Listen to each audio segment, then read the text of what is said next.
Hello मेरे प्यारे से दोस्तों, जैसा कि हमने पिछले एपिसोड में देखा था कि लॉन्ग हॉचन की सेरेमनी स्टार्ट हो चुकी थी, जहां पे ग्रैंडफादर जोंग ने अपने ओल्ड अलायंस लीडर बैच को निकाल करके लॉन्ग हॉचन को सौंप दिया था। वहीं पे सिक्स हॉल के डीप टी लीडर्स भी अपने बैच को निकाल करके अपने बैच की स्पिरिचुअल ऑरा को लॉन्ग हॉचन के बैच के अंदर ट्रांसफर करके लॉन्ग हॉचन को अपना न्यू अलायंस का लीडर मान लिए थे। मेरे प्यारे से दोस्तों, इस एपिसोड को स्टार्ट करने से पहले मैं अपने व्यूवर्स और जिन प्यारे भाइयों ने मेरी पिछली वीडियो पे कमेंट किया है, मैं उन सबको तहे दिल से धन्यवाद कहना चाहता हूँ।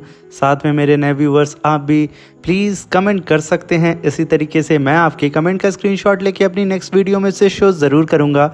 और जिन प्यारे भाइयों ने अब तक मेरे चैनल को सब्सक्राइब नहीं किया है तो प्लीज़ चैनल को सब्सक्राइब कर दें और बेल आइकन को ज़रूर दबाइएगा। और साथ में मेरे प्यारे दोस्तों, इस वीडियो का लाइक एम 1000 है तो प्लीज़ इसे कंप्लीट कर दीजिएगा। अब बिना देर किए हम इस एपिसोड को स्टार्ट करते हैं। इस एपिसोड के स्टार्टिंग में हमें लॉन्ग हॉचन के होम टाउन को दिखाया जाता है, जहां पे लॉन्ग हॉचन का वही स्पिरिचुअल फेदर पहुंच चुका था, जहां पे हमें लॉन्ग हॉचन के ओल्ड टीचर बारजा को दिखाया जाता है, जो कि नए बच्चों को ट्रेनिंग देते हुए उन्हें कह रहे होते हैं कि तुम लोग मेरी अब तक के स्टूडेंट्स के बैच के सबसे बकवास बैच में से एक हो, मगर अगर तुम लोग यहाँ पे थोड़ी सी मेहनत करते हो तो तुम लोग मोस्ट प्राउड स्टूडेंट बन सकते हो मेरे। अपने टीचर की बात को सुनकर के एक छोटा सा बच्चा बिल्कुल ही लॉन्ग हॉचन की तरह आगे बढ़ते हुए कहता है कि मास्टर प्लीज़ मुझे एक और मौका दें, क्योंकि मैं नाइट बनने के अलावा कुछ और सोच ही नहीं सकता हूँ। मुझे नाइट बनना है, प्लीज़ मुझे एक और मौका दें।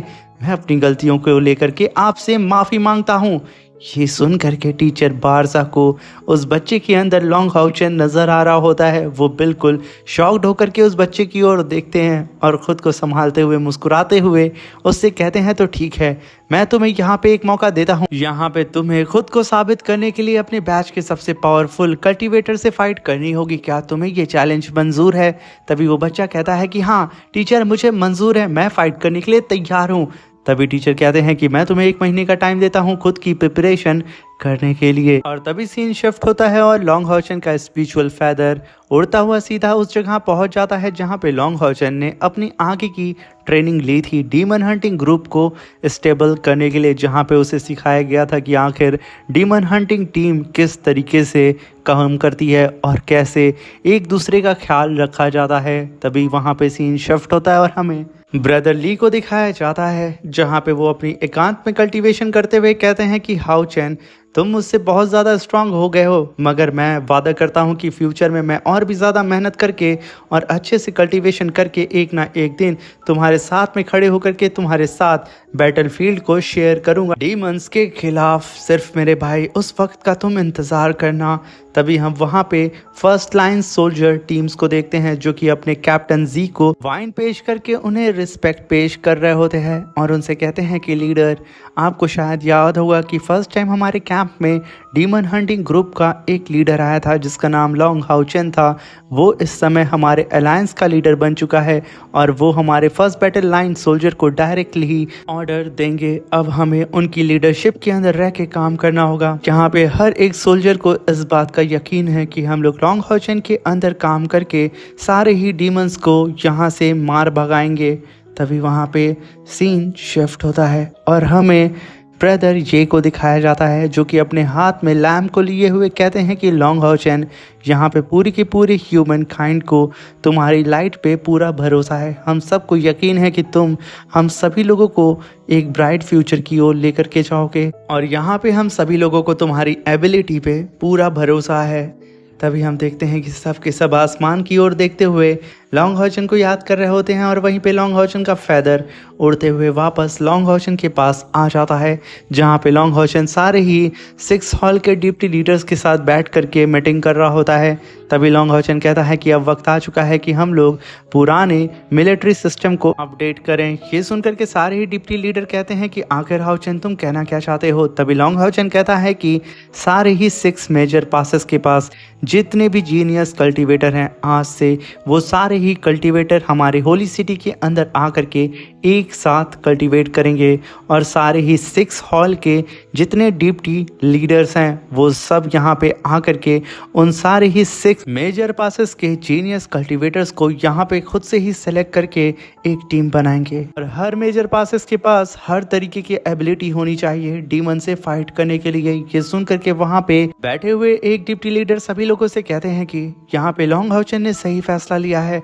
अगर हम लोग 6 पासेस के सारे ही जीनियस कल्टीवेटर्स को होली सिटी के अंदर कल्टीवेट करने के लिए भेजते हैं, इससे हमारा रिसोर्सेज भी कम यूज होगा और हर पासेस के पास 6 हॉल के कल्टीवेटर्स मौजूद होंगे हर पासेस को गार्ड करने के लिए। यानी कि अब उन डीमंस को अगर हमसे फाइट करनी होगी, उन्हें हर पासेस पे हर तरीके के कल्टीवेटर उनके सामने खड़े होंगे उनकी बैंड बजाने के लिए। तभी लॉर्डली कहते हैं लॉन्ग हाउचन शायद ये फैसला इनफ नहीं होने वाला है, उन डीमन से फाइट करने के लिए हमें और कुछ ज्यादा पावरफुल सोचना होगा। अभी वहां पे लॉन्ग हाउचन कहता है कि लॉर्डली ये तो सिर्फ मेरा पहला कदम था, मेरा दूसरा कदम ये है कि मैं अपनी पूरी ही टीममेट के साथ वुलोंग पास जाऊंगा और वहां पे जाकर के मैं अपने दोस्तों के साथ 4 थ्रोन को एक्टिवेट करने की कोशिश करूंगा और उसके चैलेंज को मैं कंप्लीट करूंगा।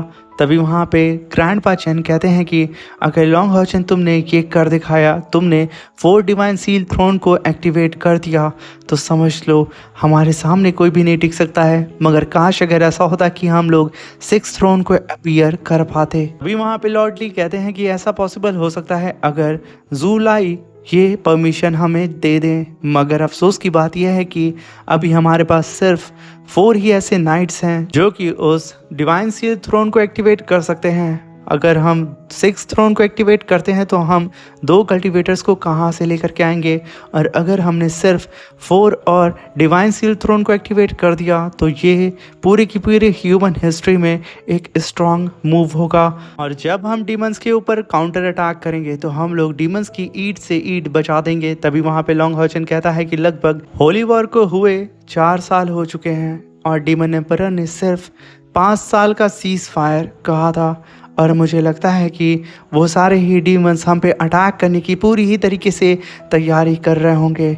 और अगर हम लोगों ने यहाँ पे कुछ चीज़ें नहीं सोची तो इस बार हमारी पूरी ह्यूमैनिटी सरवाइव नहीं कर पाएगी और हम सब के सब एलिमिनेट हो जाएंगे।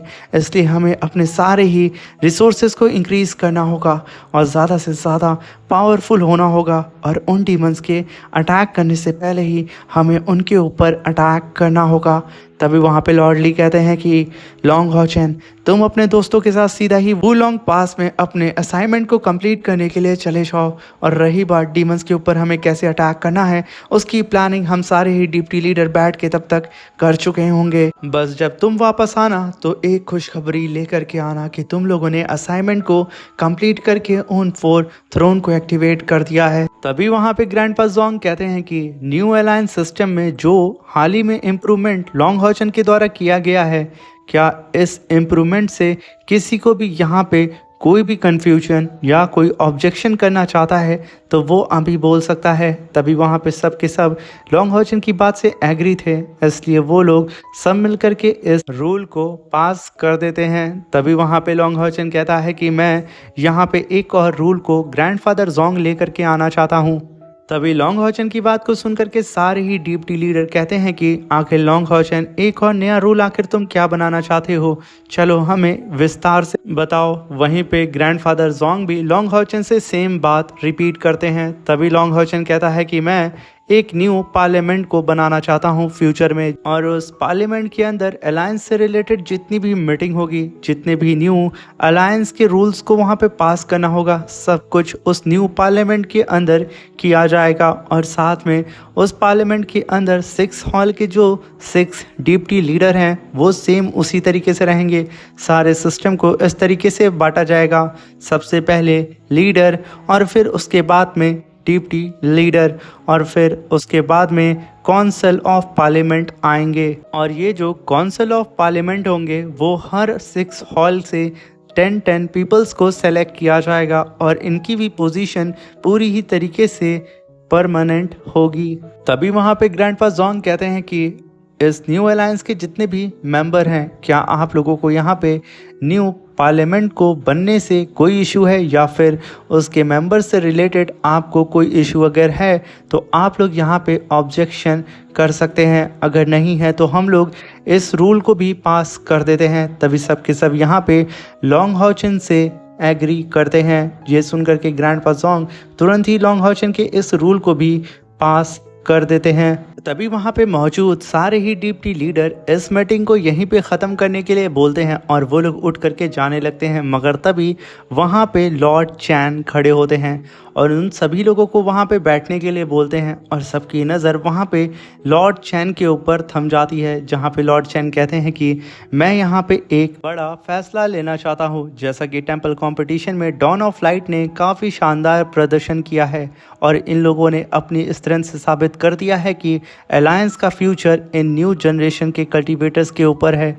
इसलिए मैं अपने सोल पैलेस की सेंथ यंगर को अपने डिप्टी लीडर की पोजीशन देता हूं, क्योंकि टेम्पल कंपटीशन में सब लोगों ने ये देख लिया है कि यंगर की स्ट्रेंथ क्या है। उसने एक बार में 12 9th लेवल के लिविंग क्रीचर्स को समन करके अपनी पावर को दर्शा दिया है। वो अपने ग्रैंडफादर से 4 कदम आगे निकल चुकी है और वो पूरी ही तरीके से सूटेबल है सोल पैलेस की नई डिप्टी लीडर बनने में।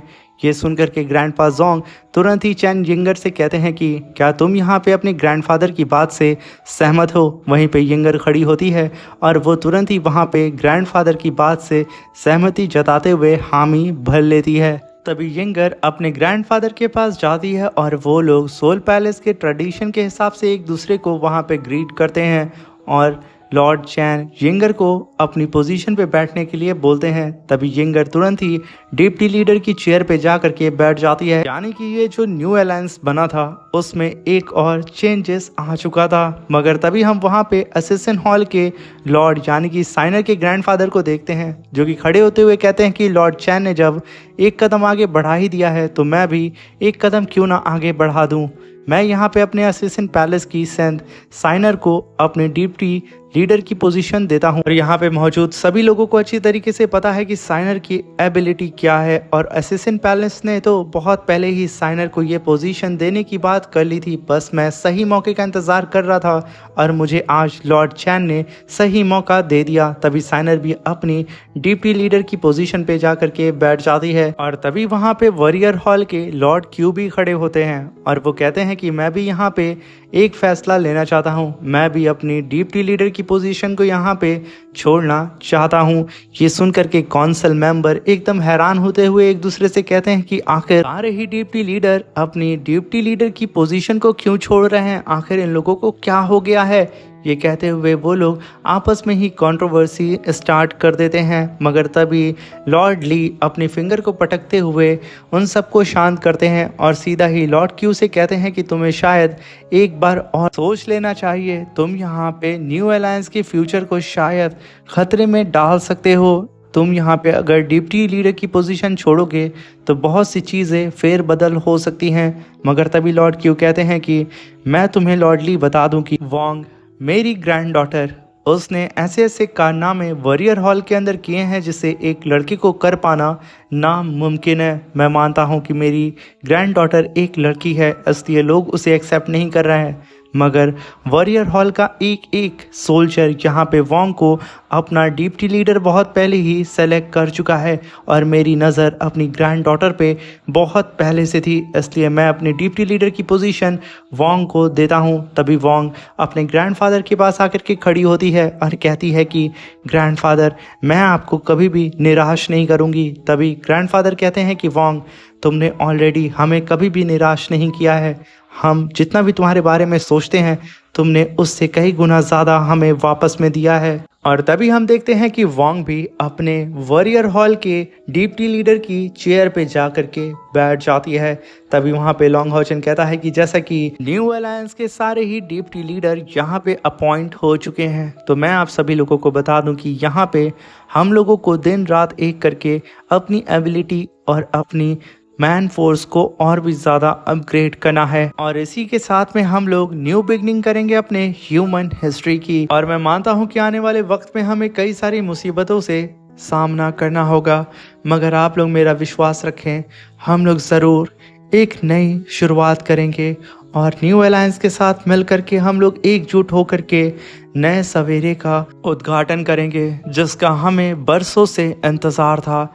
इसलिए सब के सब इन डीमंस के ऊपर अटैक करने के लिए अपनी प्रिपरेशन लाख गुना रफ्तार से तेज़ कर दीजिए, क्योंकि हमारे पास सिर्फ 1 साल का समय है, क्योंकि ये सीज़ फायर ख़त्म होने वाला है। ये कहने के साथ लॉन्ग हाउचेन इस मीटिंग को ख़त्म करता है और न्यू अलायंस के मेंबर का वेलकम करता है। और तभी सारे ही लोग लॉन्ग हाउचेन के इस आत्मविश्वास को देख करके सभी लोग वहाँ पे तालियां बजाना शुरू कर देते हैं। तभी सीन शिफ्ट होता है और हमें गॉन्जी को दिखाया जाता है, जो कि लॉन्ग हाउचेन से कहता है कि ब्रदर, अब मेरे जाने का समय आ चुका है, क्योंकि 4 साल पहले मेरी डीमन हंटिंग टीम ने डीमन पैलेस के अंदर एक जंग लड़ी थी और उस जंग के दौरान वैंग ज़ाओ और हुआंग ई उन दोनों ने ही अपनी कॉम्बैट एबिलिटी को खो दिया है। इसलिए अब वक्त आ चुका है कि मैं अपनी डीमन हंटिंग टीम के पास वापस जाऊं, क्योंकि मैं उनका लीडर हूं और उनके खोए हुए आत्मविश्वास को वापस लाऊं और उन लोगों को वापस बैटलफील्ड में लेकर के आऊं। और वैसे भी